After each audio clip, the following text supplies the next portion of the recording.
At 6, Lee County covers 1,200 square miles, and more than 30% of that includes water. First responders see their fair share of calls involving boats, swimmers, and water sports. The Lee County Sheriff's Office Marine Unit calls many of the incidents preventable. We all could use a better understanding of wind, currents, and weather. Wink News anchor Taylor Wirtz explains how all these factors affect you on the water.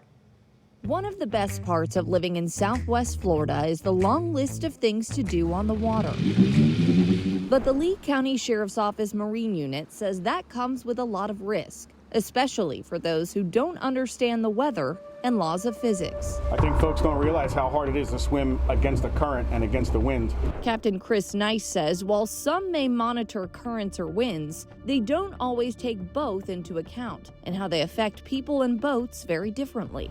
In a windy condition, a drifting boat is going to drift much faster than a person just resting in the water.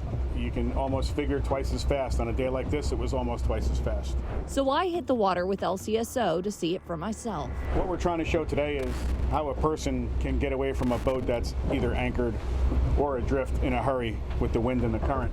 Sergeant Matt Ansell jumped into the water to see just how far he would drift from a boat in 20 minutes.